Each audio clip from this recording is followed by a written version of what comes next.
નમસ્કાર દર્શક મિત્રો, હું છું વાહિદ મસદ્દેન. આપ નિહાળી રહ્યા છો હમ ટીવી ભરૂચ ન્યૂઝ. હવે નિહાળીશું આજના મુખ્ય સમાચારો. અંકલેશ્વર હાઈવે ઉપર ટ્રક ચાલકને લૂંટી લેનાર રાજસ્થાની કુખ્યાત કંજર ગેંગના 4 સભ્યોને પોલીસે કોસંબાના ખેતરોમાંથી ઝડપી લીધા હતા. 4 જેટલી લૂંટના ગુના ઉકેલી નાખ્યા હતા અને વધુ ગુના ઉકેલવા માટે પૂછપરછ શરૂ કરી છે. ગત તારીખ 15 મેના રોજ પાનોલી પોલીસ મથકની હદમાં ખરોડ નજીક આવેલ ભારત પેટ્રોલ પંપની સામે એક ટ્રક ચાલકને 5 ઈસમોએ આંતરીને લૂંટની ઘટનાને અંજામ આપ્યો હોવાની ફરિયાદ પાનોલી પોલીસ મથકે આવી હતી, જેમાં ટ્રકનો ડ્રાઈવર તોસીફ ખા અયુબ ખા પઠાણ બારડોલી ખાતે તુવેર ખાલી કરી વાગરા તરફ જઈ રહ્યા હતા. ત્યારે રાત્રે ખરોડ નજીક તેઓ કુદરતી હાજતે જતા પાછળથી 2 ઈસમોએ તેમને ધક્કો માર્યા બાદ ખેતરમાં ધસડી જઈ મોબાઈલની લૂંટ ચલાવી માર મારી રહ્યા હતા. જે અરસામાં ત્યાંથી પસાર તથા એક રિક્ષા ચાલકે પેસેન્જર સાથે બૂમાબૂમ કરી તેમને માર મારવાથી બચાવ્યા હતા. જો કે આ લૂંટેરાઓએ ટ્રક ચાલક અને તેમને પડકાર આપનાર પર પથ્થરમારો કરી 2 મોબાઈલ અને રોકડા ₹4600 ની લૂંટ ચલાવી હતી. તો બીજા બનાવમાં Ankleshwar city B division police મથકની હદમાં માંડવા ટોલ નાકા નજીક આરામ હોટલ પાસે મૂળ ઉત્તર પ્રદેશ અને હાલ મુંબઈના ટ્રક ચાલક મોહમ્મદ અફસર બસીર અહેમદ નાઓ હરિયાણાના ટોહાની કાર્ગો લિમિટેડ કંપનીમાંથી ચોખા ભરીને મુંબઈ ખાલી કરવા માટે જઈ રહ્યા હતા. જે અરસામાં તેઓ લઘુ શંકા માટે રોકાતા ત્યાં તેમના પાછળથી 2 ઈસમોએ આવી ધક્કો મારી ત્યારબાદ હાઈવે ઉપર અવાવરૂ જગ્યાએ લઈ જઈ તેમને ઢોર માર મારી અડધો કલાક સુધી ચપ્પુ ગળે રાખી બેસાડી રાખી 22,000 રોકડા તેમજ મોબાઈલ ફોનની લૂંટ ચલાવી ફરાર થઈ ગયા હતા. જે અંગે અંકલેશ્વર શહેર બી ડિવિઝન પોલીસ મથકમાં ફરિયાદ નોંધાતા પોલીસે લૂંટના વધતા ગુનાને ધ્યાને રાખી એક્શનમાં આવી હતી.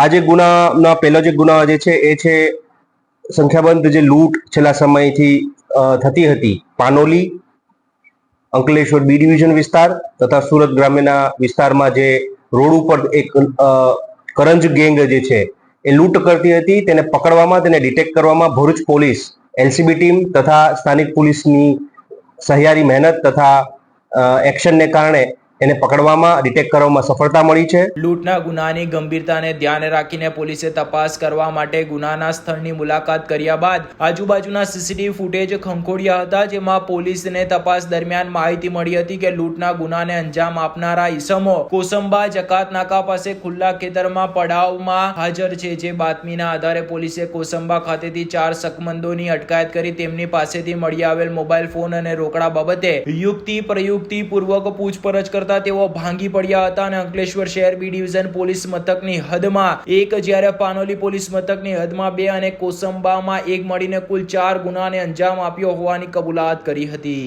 પોલીસે હાલ તો 5 પૈકી 4 ઈસમો કે જેમાં પપ્પુ કાલુ શેરુ કંજર, સત્તુ રતન મિશિરિયા કંજર, હીરુ સન્નુ શેતાનિયા કંજર, પ્રકાશ છોટુ શેરુ કંજરને પોલીસે દબોચી લીધા છે. જ્યારે રામલાલ રાજેશ શેતાનિયા કંજર હજુ પોલીસ પકડથી દૂર છે. હાલ તો પોલીસે પકડાયેલા આરોપીઓ પાસેથી 26,600 રોકડા જ્યારે 8 મોબાઈલ ફોન મળીને કુલ 65,600 નો મુદ્દામાલ કબજે કર્યો હતો. આ જે ગેંગ જે છે એમાં કુલ 4 આરોપીને અટક કરવામાં આવ્યા છે. જે છે પપ્પુ કાળુ શેરુ કંજર, સતુ કંજર, હીરુ કંજર તથા પ્રકાશ કંજર. આ તમામ જે છે એ રાજસ્થાનના ચિત્તોડગઢ જિલ્લાના રહેવાસીઓ છે, જે સુરત અંકલેશ્વર રોડ ઉપર આજુબાજુ રોડની બાજુમાં પડાવમાં રહી રસ્તા ઉપર જતી ટ્રકોને ટાર્ગેટ કરી તેને યેનકેની રીતે ઊભા રાખી તેને હાથે એને ડિસ્ટ્રેક્ટ કરી અલગ લઈ જઈ અને એના હાથ પગ બાંધી માર મારી અને લૂંટ કરવાની મોડસ ઓપરેન્ડીથી આ પ્રકારની લૂંટો કરતા હતા. તેને પકડવામાં ભરૂચ પોલીસની ટીમને એક સફળતા મળી છે અને આરોપીઓને અટક કરી અને એની ઉપરની કાયદેસરની કાર્યવાહી કરી તપાસ અત્રે ચાલુમાં છે. પકડાયેલા આરોપીઓ 10 દિવસ પહેલા રેલ મારફતે ભરૂચ આવ્યા હતા, જ્યાં તેઓ નજીકની અવાવરૂ જગ્યામાં જ્યાં તેઓ લૂંટની ઘટનાને અંજામ આપી શકે તે પ્રકારે રોકાતા હતા અને બહાર રાજ્યના ટ્રક ચાલકોને નિશાન બનાવી લૂંટની ઘટનાને અંજામ આપતા હતા. ડીવાયએસપી કુશાલ ઓઝાએ પત્રકાર પરિષદમાં માહિતી આપતા કહ્યું હતું કે આરોપીઓની મોડસ ઓપરેન્ડી પર નજર કરવામાં આવે તો તેઓ ખેતરોમાં પડાવમાં રહેતા અને ટ્રક ચાલકને રોકી અથવા તેઓ ઊભા હોય ત્યારે નિશાન બનાવી તેમને આંતરી હાથ પગ બાંધી લૂંટ ચલાવતા હતા. વર્ષ 2016માં પણ આ જ પ્રકારે કંજર ગેંગના જ પરિવારના સભ્યોએ પણ હાઈવે પર લૂંટની ઘટનાને અંજામ આપ્યો હતો. ત્યારે આ કંજર ગેંગ ફરી સુરતથી લઈને વડોદરા હાઈવે નજીક સક્રિય થતા પકડાયેલ આરોપીઓ પાસેથી વધુ કઈ લૂંટની ઘટનાને તેઓ અંજામ આપ્યો છે તે દિશામાં તપાસ શરૂ છે. પકડાયેલ આરોપીઓ અગાઉ મોબાઈલ ચોરી તેમજ ઘરફોડ ચોરીના ગુનામાં પોલીસ ચોપડે ચડી ચૂક્યા છે, જે સંદર્ભે પણ જે તે પોલીસ મથકોમાં જાણ કરવામાં આવી રહી છે. સાથે જ તેમણે અન્ય કેટલા ગુનાઓને અંજામ આપ્યા છે તે દિશામાં પણ પોલીસ તપાસ કરી રહી છે. સર, આ ગેંગ ભૂતકાળમાં 2016માં જ્યારે લેડીઝ પરિધાન કરી લૂંટને અંજામ આપ્યો છે, આ વખતે પણ એવી મોડસ ઓપરેન્ડી રહી છે કે અલગ રહી છે? ક્યાંક ને ક્યાંક એના જેવી જ મોડસ ઓપરેન્ડી છે. એ સેમ મોડસ ઓપરેન્ડી થી આ એમના સગાવાલા જે છે એ જ છે. એ જે આરોપી દેવીલાલ હતા એમનો ભાઈ હોવાનું અમને પ્રાથમિક દ્રષ્ટિએ જાણવા મળ્યું છે, માનો એક શખ્સ જે છે, અને ક્યાંક ને ક્યાંક એ જ એમો એની જેવી જ એમો આમાં પણ યુઝ કરતા હતા. સર, જે પ્રમાણે અંકલેશ્વર અને ભરૂચની અંદર આ ગુના અંજામ એટલે આ ગેંગે અહીંયા આ વિસ્તારને એક સોફ્ટ ટાર્ગેટ તરીકે યુઝ કરી રહ્યા છે કે પછી કઈ બીજી રીતે એવું કંઈક જાણશો? ના, આ જે હાઈવે જે છે મુંબઈ અંકલેશ્વર સુરત અંકલેશ્વર જે હાઈવે છે ખૂબ વ્યસ્ત હાઈવે છે. ત્યાંથી ખૂબ મોટા પ્રમાણમાં ટ્રક અને એ પણ રાજસ્થાન બાજુના ટ્રકોને આ લોકો ટાર્ગેટ કરતા હતા. અને એ ખૂબ વ્યસ્ત વિસ્તાર હોવાને કારણે તથા અને લૂંટ કરવી એ એમના માટે અહીંયા એક અનુકૂળ જે એમને એક જગ્યા પણ મળી રહે છે. એને કારણે અવાવરૂ જગ્યાએ અમુક જ્યાં ચહલ પહલ ઓછી હોય તેવી જગ્યાઓને આ લોકો ટાર્ગેટ કરતા હતા. સાહેબ, આ લોકો રોકડ રકમની જનરલ લૂંટ કરતા હોય છે, મોબાઈલ અને એના માટે એ લોકો શું કરતા હોય છે? વેચી દેતા હોય તો કઈ રીતે આપવું હોય? એ લોકો મોબાઈલ છે વેચીને પણ એનો ઉપયોગ કરતા હોય છે, રોકડની લૂંટ કરતા હોય છે. સાથે સાથે એમના કેટલાક ચોરીના ગુનાઓ પણ અમારા ધ્યાનમાં આવ્યા છે કે જેમાં એ લોકો નાસ્તા ફરતા છે. 2 એવા પણ ગુનાઓ છે કે જેમાં એ લોકોએ ઘરફોડ કરી છે. એટલે લૂંટની સાથે સાથે આ જે ગેંગ છે એ તકમળીએ મોબાઈલ ચોરી પણ કરે છે, ઘરફોડ પણ એમણે કરેલી છે. જેમાં અંકલેશ્વર પોલીસ સ્ટેશન, એ ડિવિઝન પોલીસ સ્ટેશન તથા રાજપારડી પોલીસ સ્ટેશનની ઘરફોડ પણ આ સાથે એમાં એ પણ નાસ્તા ફરતા હતા, એને પણ અમે પકડી પાડ્યા છે. આ સિવાય હજુ કેટલા આરોપી પકડવાના બાકી છે? આ સિવાય એક આરોપી જે છે રામલાલ, એ હાલમાં ભાગી ગયેલ છે, પણ એ પણ ટૂંક જ સમયમાં પોલીસની ગિરફ્તમાં હશે. ડેડિયાપાડા તાલુકા પંચાયત ખાતે ભરૂચ લોકસભા બેઠકના ઉમેદવાર વચ્ચે થયેલા તૂતુમેની ઘટનામાં મનસુખભાઈ વસાવા અને ચેતર વસાવાએ મીડિયા સમક્ષ એકબીજા ઉપર ગંભીર આક્ષેપોનો મારો ચલાવ્યો હતો. દેડિયાપાડા તાલુકા પંચાયત ખાતે 2 દિવસ પૂર્વ સાંસદ મનસુખ વસાવાએ ફેસબુક ઉપર દેડિયાપાડાના ધારાસભ્ય ચેતર વસાવા પર આક્ષેપો કરતી એક પોસ્ટ મૂકતાની સાથે જ મામલો બીચકાયો હતો, જેમાં તેમણે ધારાસભ્ય ચેતર વસાવા પર આક્ષેપ કર્યા હતા કે તેઓ દેડિયાપાડા તાલુકા પંચાયતમાં તાલુકા વિકાસ અધિકારીને કચેરીનો દરવાજો બંધ કરી ધાકધમકીઓ આપી રહ્યા છે, જેમાં તેઓ પોતે આવી રહ્યા હોય અને અન્ય લોકોને પણ આવવા માટે આહવાન કર્યું હતું. જ્યાં તેઓ તાલુકા પંચાયત કચેરી પર પહોંચતા ચેતર વસાવા અને તેમના સમર્થકો પણ દોડી આવ્યા હતા. મનસુખ વસાવા કેબિનના બહાર નીકળતાની સાથે ચેતર વસાવાએ તેમના પર સાંસદે કરેલા આક્ષેપો બાબતે ખુલાસા માંગતા મામલો ગરમાયો હતો. ત્યારે આજે આ અંગે મનસુખભાઈ વસાવાએ મીડિયા સમક્ષ નિવેદન આપતા કહ્યું હતું કે તેઓ આ ઘટના ઘટી ત્યારે ભરૂચ હાજર હતા, જ્યાં તેમને જાણવા મળ્યું હતું કે ધારાસભ્ય ચેતર વસાવા ટીડીઓને ધમકાવી રહ્યા છે અને ટીડીઓ ગભરાઈને ત્યાંથી નીકળી ગયા છે. જોકે પાણીના પ્રશ્નો મુદ્દે રજૂઆત કરવા આવેલ તેમની પાર્ટીના કેટલાક કાર્યકરો અને કર્મચારીઓ પાસેથી તેમને આ માહિતી મળી હોવાનું તેમણે કહ્યું હતું, જે સંદર્ભે તેઓએ સોશિયલ મીડિયા પર પોસ્ટ કરી હતી અને આ મુદ્દે ચર્ચા કરી અધિકારીને ફરિયાદ આપવા માટે જણાવ્યું હતું. જોકે તે અરસામાં ચેતરભાઈ તેમના સમર્થકો સાથે ઘસી આવ્યા હતા અને સરકાર સહિત તેમના અને ભાજપ પર ન સંભળાય તેવા શબ્દોનો ઉપયોગ કર્યો હોવાના આક્ષેપ પણ સાંસદે કર્યા હતા. તદુપરાંત સાંસદે હોશે હોશે એમ પણ કહી નાખ્યું હતું કે ચેતર વસાવા સાથે આવેલ તમામ લોકો પીધેલ હતા. ત્યારે આ જાહેરમાં બોલાચાલી થઈ ત્યારે પોલીસ પણ ત્યાં હતી. તો શું પોલીસને ખ્યાલ ના આવ્યો કે દારૂ પીધેલ લોકો કાયદો વ્યવસ્થાની સ્થિતિને બગાડી રહ્યા છે? દેડિયાપાડામાં દારૂબંધીની કડક અમલવારી નથી થતી કે લોકો દારૂ પીને સાંસદ સામે આવી ગયા જેવા પ્રશ્નો પણ સાંસદના નિવેદન બાદ પોલીસ કામગીરી સામે પણ પ્રશ્નો ઉભા કરી રહ્યા છે. તો તાલુકા વિકાસ અધિકારીએ ફરિયાદ આપી હોવાનું પણ સાંસદે કહ્યું હતું. તદુપરાંત સાંસદે કટાક્ષમાં કહ્યું હતું કે ચોર સાહુકારને દંડે તે પ્રકારે ચેતર વસાવા આ મામલા બાદ ડીવાયએસપી કચેરીમાં પણ રજૂઆત કરવા માટે પહોંચી ગયા. તેમના સામે અગાઉ 13 ગુનાઓ દાખલ થયા છે અને તેઓ પહેલાથી જ આવી માનસિકતા રાખતા હોવાનું તેમણે સીધી અને આડકતરી રીતે કહી નાખ્યું હતું. હું ગઈકાલે ભરૂચ 3 કલાકે ભરૂચમાં હતો. અમારા કાર્યકર્તા સાથે મારા અન્ય કામો માટે હું ત્યાં રોકાયો હતો. મને સમાચાર મળ્યા કે ડેડિયાપાડા તાલુકા પંચાયતમાં ધારાસભ્ય ચેતરભાઈ વસાવા એ ટીડીઓ ચેમ્બરમાં ગયા. ટીડીઓ ચેમ્બરમાં અન્ય કર્મચારી હતા, એમને બહાર કાઢી મૂક્યા અને બંધ બારણે ટીડીઓને ઘણી બધી રીતના ધમકાવવામાં આવ્યો અને એના કારણે ટીડીઓ ઓફિસ ચેમ્બર છોડીને એ ભાગી ગયા છે. અને અમારા પાર્ટીના કાર્યકર્તાઓ, તાલુકાના સભ્યો, જિલ્લાના બીજા પ્રતિનિધિઓ એ પીવાના પાણીના પ્રશ્નો લઈને એ પણ યોગાનો ત્યાં ગયા હતા. તો એ લોકો બધાએ મને ફોન કર્યો ને કેટલાક કર્મચારીઓ પણ મને ફોન કર્યો. કર્મચારીએ ફોન કર્યો કે ભાઈ અહીંયા આ પ્રકારનું વાતાવરણ છે અને બિલકુલ આખા તાલુકા પંચાયતના નાના મોટા કર્મચારી બધા ગભરાઈ ગયા છે. તો હું તાત્કાલિક ભરૂચથી ડેડિયાપાડા જવા નીકળ્યો અને જતા પહેલા મેં કીધું બધા સભ્યોનો સંપર્ક કરાવજો તો ટાઈમ લાગે, તો મેં પોસ્ટ મૂકી દીધી કે આ પ્રકારની ઘટના ઘટી છે ધારાસભ્યની ટીડીઓની વચ્ચે અને હું ડેડિયાપાડા પહોંચું છું. તો બધા તાલુકા પંચાયતના સભ્યો ત્યાં ડેડિયાપાડા પહોંચે. આ પ્રકારની પોસ્ટ મૂકીને હું ડેડિયાપાડા 5ની આસપાસ હું પહોંચી ગયો અને મારા તાલુકાના સભ્યો, બીજા પાર્ટીના આગેવાનો, મોતીભાઈ વસાવા, શંકરભાઈ વસાવા, જે વરિષ્ઠ લોકો છે એમની સાથે મેં ટીડીઓની ચેમ્બરમાં બેઠા હતા અને આ જ મુદ્દાની ચર્ચા કરતા હતા. અને કેટલાક કર્મચારીઓને પણ અમે બોલાયા કે ભાઈ આપ કોઈ ડરશો ના, અમે તમારી સાથે છે, બધું કોઈનાથી ડરવાની જરૂર નથી. જરૂર જણાય તો ક્યાંય તમે ક્યાંક એવું લાગે તો ફરિયાદ કરો અને અમે તમારી સાથે છે. આ રીતના કર્મચારીઓને પણ સાંત્વના આપી અને અમારા કેટલાક કાર્યકર્તા હતા એમને પણ અમે સમજાયા કે ભાઈ બધાએ આપણે બધાએ ભેગા થઈને આવા તત્વોની સામે સંગઠિત થઈને બધાએ સંગઠિત થવું જોઈએ. આ બાબતે અમારા એ વાતચીત ચાલતી હતી. એ દરમિયાન ચૈતરભાઈ એના ટોળા સાથે 150 લોકોના ટોળા સાથે તાલુકા પંચાયત પર આવ્યા અને પાર્ટીના વિરુદ્ધમાં, સરકારના વિરુદ્ધમાં, અમારા વિરુદ્ધમાં છેલ્લી કક્ષામાં નિમ્ન કક્ષાની ભાષામાં એમને શબ્દ પ્રયોગ કર્યા, ગાળાગાળી કરી અને મોટા ભાગના લોકો જે ધારાસભ્ય સાથે આવ્યા હતા બધા પીધેલા હતા. અમને ક્યારેય બધું દેખાતું હતું અને વિડીયોમાં પણ બધા એ ખ્યાલ આવે છે. બીજું નજર સમય જોશો તો તમે બધા મોટા ભાગના પીધેલા હતા.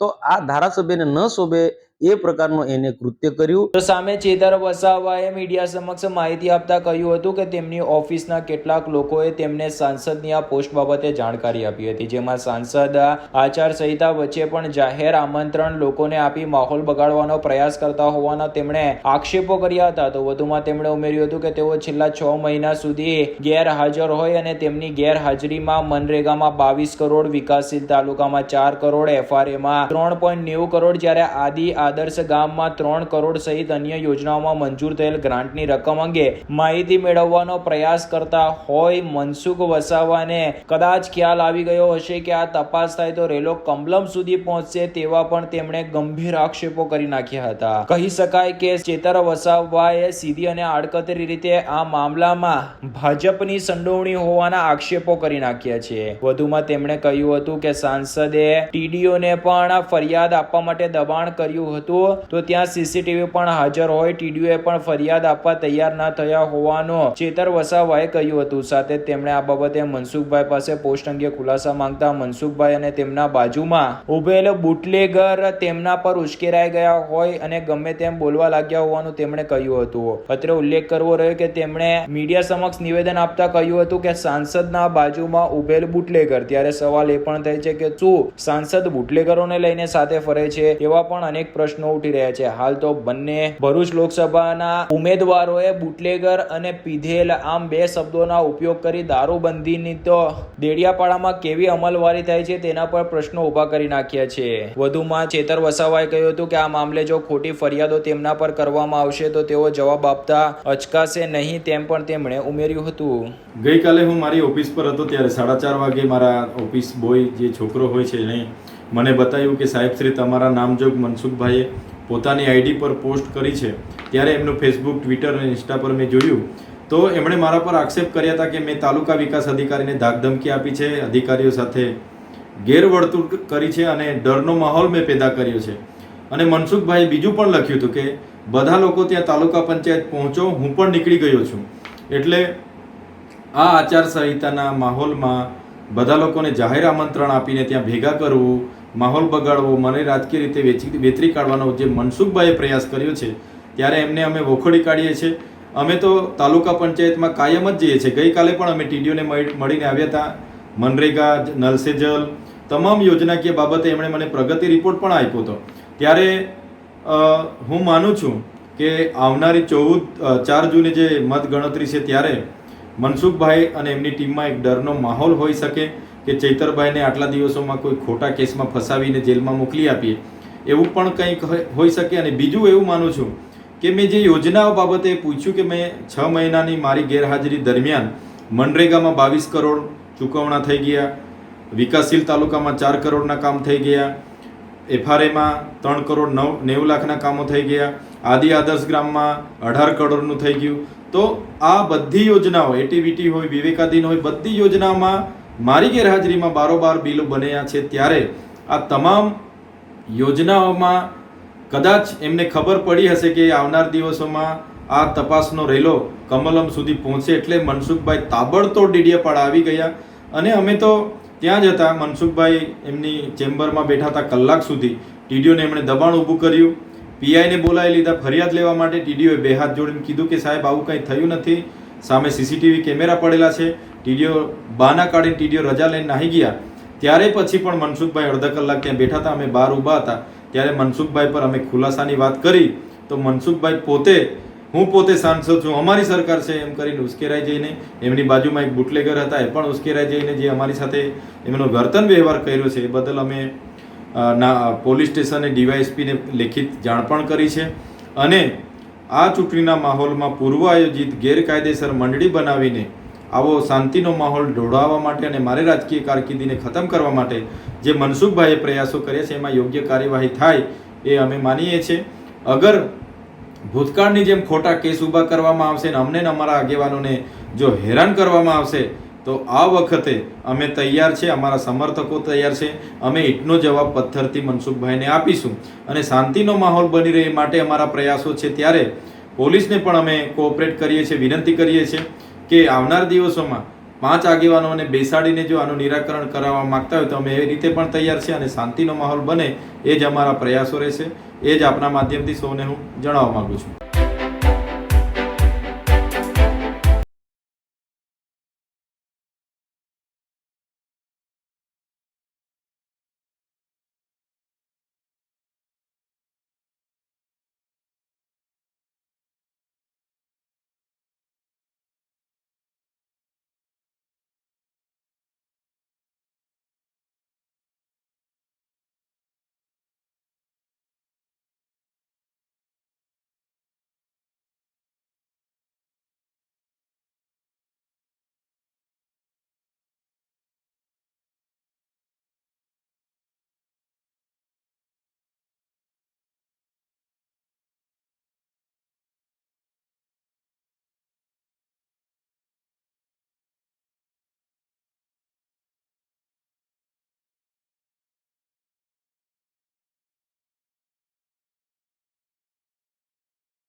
ભરૂચની કેજે પોલિટેકનિક કોલેજમાં સ્ટ્રોંગ રૂમમાં મૂકવામાં આવેલા 7 વિધાનસભાના ઈવીએમ મશીન ઉપર સીસીટીવી કેમેરાથી 24 કલાક નજર રાખવામાં આવી રહી છે, જેમાં રાજકીય પક્ષોના આગેવાનો પણ કંટ્રોલ રૂમમાં સીસીટીવી ફૂટેજ નિહાળી રહ્યા છે.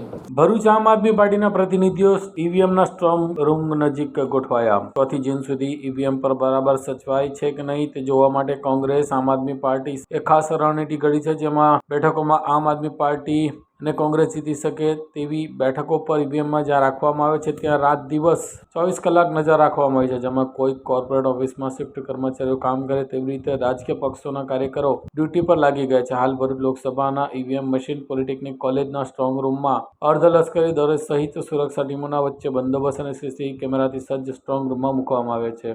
લિમિટેડ એરિયામાં કોઈકને એક્સેસ નથી, ત્યારે ભરૂચ પોલિટેકનિક કોલેજ ખાતેના સ્ટ્રોંગ રૂમમાં ભરૂચ લોકસભા મત વિસ્તારના આવતી 7 વિધાનસભાના ઈવીએમ રાખવામાં આવે છે, એટલે રૂમમાં ફૂટેજ એક જ જગ્યાએ ટીવીના માધ્યમથી દેખાડવામાં આવી રહી છે. સ્ટ્રોંગ રૂમ લગભગ 100 મીટર દૂર આ વ્યવસ્થા ગોઠવવામાં આવી છે. અહીં રાજકીય પક્ષોના સત્તાવાર પ્રતિનિધિને જ બેસવાની, પીવાના પાણીની, કુલર સહિતની વ્યવસ્થા વહીવટીતંત્ર કરવામાં આવી છે. વહીવટીતંત્ર દ્વારા સુરક્ષા વ્યવસ્થા સહિતની કામગીરી બાબતે આમ આદમી પાર્ટીના જિલ્લા પ્રમુખ પિયુષ પટેલે જણાવ્યું હતું કે વહીવટીતંત્ર દ્વારા સુરક્ષા સહિતની વ્યવસ્થા પક્ષના લોકો માટે કરવામાં આવી છે, તે સરાહનીય કાર્ય છે. આ કંટ્રોલ રૂમ દ્વારા અમે સ્ટ્રોંગ રૂમના સુરક્ષાના દ્રશ્ય બહાર બેસી નિહાળી સુરક્ષા વ્યવસ્થાનું નિરીક્ષણ